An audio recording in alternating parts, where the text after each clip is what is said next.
What would you do if I sang out of tune? No final dos anos 60, o mundo ainda vivia toda aquela atmosfera colorida e psicodélica do movimento hippie, e o festival Woodstock de 69 foi o ápice da cultura pop, com uma positividade utópica, onde frases como "faça amor, não faça guerra" ecoavam quase como um mantra messiânico de toda uma geração de jovens. Porém, na contramão desse delírio coletivo em Birmingham, numa cidade industrial cinzenta e sufocante, 4 jovens encaravam a realidade de forma bem diferente. Pobres, cercados por fábricas, violência e desemprego, ao invés de flores e arco-íris, Tony Iommi, Ozzy Osbourne, Bill Ward e Geezer Butler enxergavam o lado oculto de uma sociedade falida e decadente, corrompida pela ganância e podridão da natureza humana. E foi desse contraste brutal que surgiu o fenômeno Black Sabbath, uma resposta sombria a toda uma geração desiludida com as promessas de paz, amor e liberdade do movimento hippie, canalizando o medo, o caos e questões ocultas inerentes à vida ou à morte que muitos preferiam ignorar.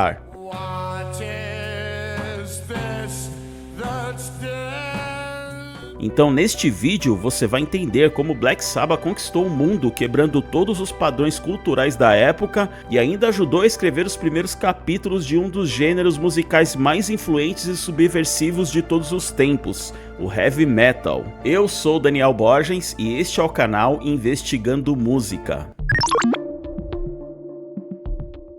Tudo começou no ano de 1968 em Birmingham, na Inglaterra, quando o guitarrista Tony Iommi e o baterista Bill Ward resolveram montar uma nova banda. Eles eram garotos pobres, oriundos da classe operária, inclusive Tony Iommi trabalhava em uma fábrica e isso quase mudou seu destino, pois um belo de um dia ele acabou perdendo a ponta de 2 dedos operando uma máquina, o que colocou em xeque seu futuro como músico, já que era justamente a mão em que ele fazia os acordes e riffs da guitarra. Mas o guitarrista não se deu por vencido e mesmo assim resolveu levar adiante seu sonho.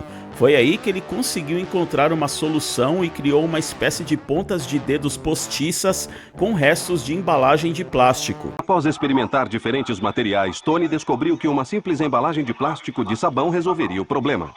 Ele fez a extremidade dos dedos de embalagens de sabão. E após um ano se adaptando a essa condição, ele conseguiu voltar a tocar e ainda criou um estilo único na guitarra. Reduzir a tensão das cordas também baixou a altura. Isso conferiu à sua guitarra um som mais profundo e pesado. E tempos depois eles viram um anúncio em uma loja de um cantor procurando uma banda. Esse cantor assinava com o nome de Ozzy Ziggy. Inclusive Tony já conhecia alguém chamado Ozzy que estudava em sua escola, mas ficou na dúvida se realmente era ele, até que por conta do anúncio ele resolveu ir na casa do cantor para fazer um teste e confirmou que realmente era aquele mesmo Ozzy que ele conhecia. Então Ozzy por sua vez chamou um músico que tinha tocado com ele outra banda, o baixista Geezer Butler, e entre outros músicos chegaram até mesmo a incluir um saxofonista, mas no final das contas a formação acabou fechando mesmo com Ozzy Osbourne, Tony Iommi, Geezer Butler e Bill Ward.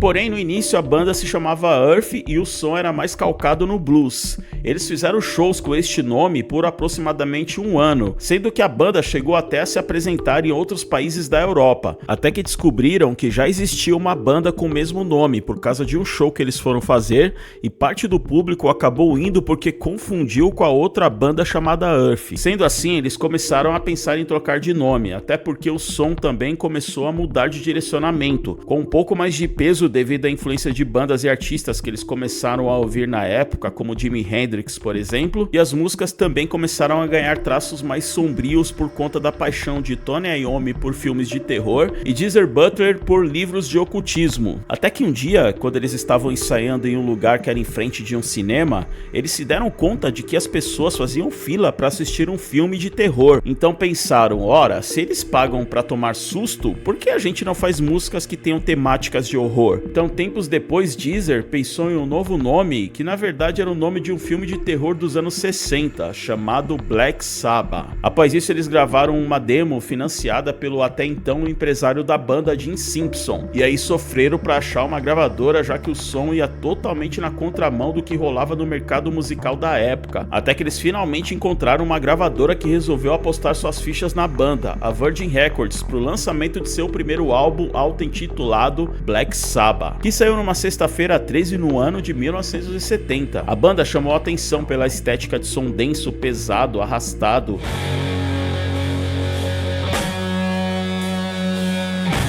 com letras sobre ocultismo, temas sobrenaturais e até mesmo abordagens sociais que batiam de frente com toda aquela vibe paz e amor que era comum no meio dos hippies. Além de tudo, a capa era sinistra, com a imagem de uma mulher que muitos acreditavam ser uma bruxa de verdade, o que lógico foi desmentido alguns anos depois. E para completar, dentro do encarte ainda tinha uma cruz invertida, que inclusive foi ideia da própria gravadora. E o resultado deste ousado primeiro álbum do Black Sabbath é que a banda entrou nas primeiras posições das paradas de sucesso da Inglaterra e vendeu tanto que alguns meses depois chegou ao disco de platina.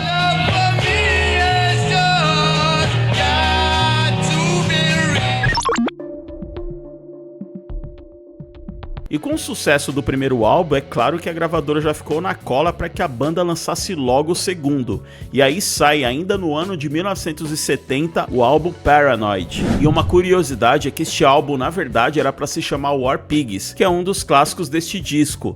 Porém, o produtor de última hora pediu para eles comporem mais uma música ali no estúdio mesmo para completar o álbum. E foi aí que surgiu a música Paranoid. Quem diria que ia se tornar um dos clássicos mais conhecidos da banda, hein?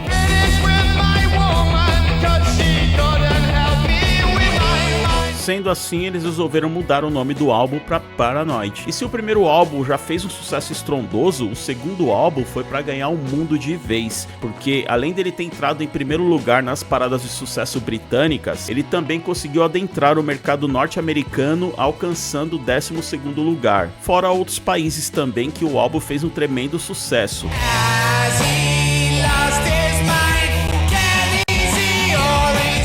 Porém, ao mesmo tempo que eles iam conquistando uma legião de fãs ao redor do mundo, eles também sofreram com críticas por boa parte da imprensa, que acabou não entendendo muito bem a proposta pesada e sombria do Black Sabbath, que batia totalmente de frente com o que estava em alta na época. Fora que eles também sofreram ataques de grupos religiosos mais radicais. Parece que a história sempre se repete na música ao longo das décadas, né? Tudo que é novo e disruptivo acaba sofrendo uma certa resistência para conseguir se estabelecer no mercado, mesmo tendo um grande alcance se tratando de público. Mas a prova de que eles realmente estavam no caminho certo foi o lançamento do seu terceiro álbum, Master of Reality, de 71, que vendeu mais de 4 milhões de cópias na época, fora as turnês que estavam cada vez maiores, com a banda tocando em grandes arenas.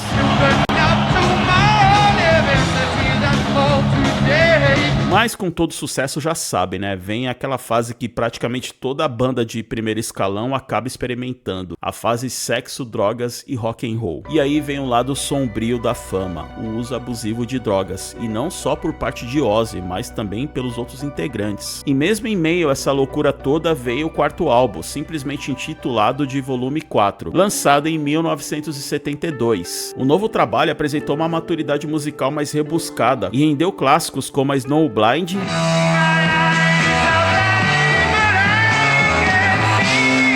e a belíssima Changes. Em 73 saiu um dos álbuns mais clássicos da banda, o Saba Bloody Saba. E uma curiosidade deste trabalho é que ele tem a participação do tecladista Rick Wakeman do Yes. O álbum foi um grande sucesso e manteve a banda no topo.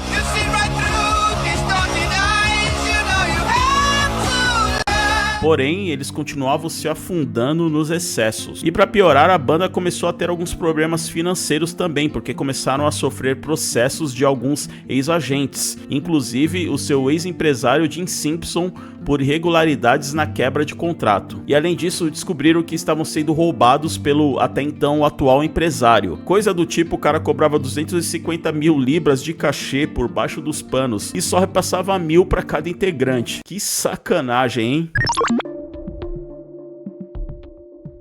Bom, e além de tudo, começaram também os famosos problemas de relacionamento interno. No caso do Sabá, muito por conta das divergências musicais, já que um integrante queria seguir o direcionamento musical que o outro não concordava, também rolava muita disputa de ego, enfim, aqueles velhos problemas já catalogados que rola em quase toda a banda depois que alcança o sucesso, que vocês já sabem muito bem. E mesmo em meio a esse turbilhão todo, a banda lança em 75 o álbum Sabotage, que apesar de ser um bom álbum e contar com uma das músicas mais emblemáticas do Black Sabbath, que é a Symptom of the Universe, a verdade é que o álbum não alcançou o mesmo sucesso dos álbuns anteriores e podemos dizer que a partir daí a banda começou a sofrer um certo declínio comercial, principalmente com os álbuns Technical Ecstasy de 76 e o Never Say Die de 78.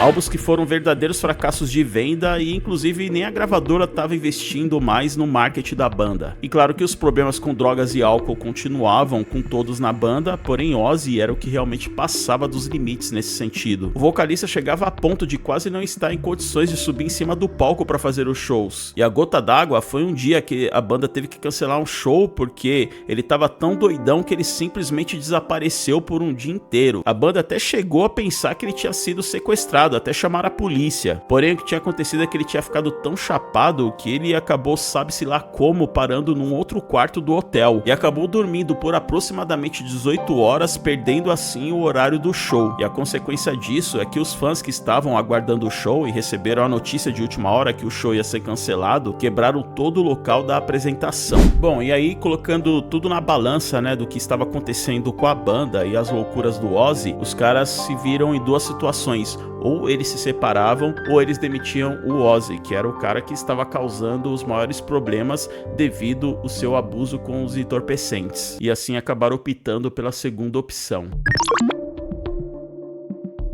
E aí chegava ao fim o que muitos consideram a fase de ouro do Black Sabbath. E é interessante você observar como a história do Black Sabbath se confunde, se encontra na verdade, né, com a história do heavy metal. E é por isso que muitos afirmam que eles são os verdadeiros criadores do estilo, já que ainda em meados dos anos 70, né, após a ascensão do Black Sabbath, muitas outras bandas já começaram a fazer um som mais pesado, mais sombrio, com letras mais agressivas e realistas, como por exemplo o Judas Priest, o Motorhead, entre outras. Mas há também quem diga, né, numa análise mais fria, de que não foi exatamente o Black Sabbath que inventou o heavy metal, porque antes deles já existiam outras bandas que vinham meio que pavimentando esse caminho, como por exemplo Led Zeppelin, que antes do Black Sabbath já tinham lançado algumas músicas com uma pegada mais pesada, como por exemplo a Communication Breakdown.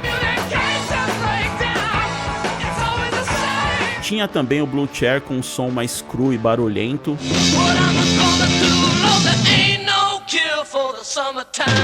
Bom, isso só para citar alguns exemplos, mas não tem como negar que o Black Sabbath foi a banda que solidificou o estilo pro mundo e definiu as características principais do gênero. Bom, como eu já falei em outros vídeos, eu acho que eu posso estar até se tornando meio repetitivo nisso, o Black Sabbath pra mim é a banda que patenteou o estilo pro mundo. Mas agora eu quero saber a sua opinião. Você acha que o Black Sabbath realmente foi a banda que criou o heavy metal? Ou você acha que eles só aperfeiçoaram o que outras bandas já vinham fazendo? Põe aí nos comentários. E lembrando que é neste sábado, no dia 5 de julho, que vai acontecer o show de despedida oficial da banda. E promete ser um evento histórico. Inclusive eu vou deixar 2 vídeos aí na tela final, que eu falo com mais detalhes sobre essa despedida. E mais pra frente eu pretendo fazer um outro vídeo falando sobre a história do Black Sabbath na fase do Ronnie James Dio. Então se você não quiser perder os próximos vídeos, já se inscreve aí no canal, ative as notificações e lógico, não se esqueça de deixar aquele like pra me dar uma força aqui com o canal. Tamo junto, obrigado pela sua audiência, até a próxima, valeu!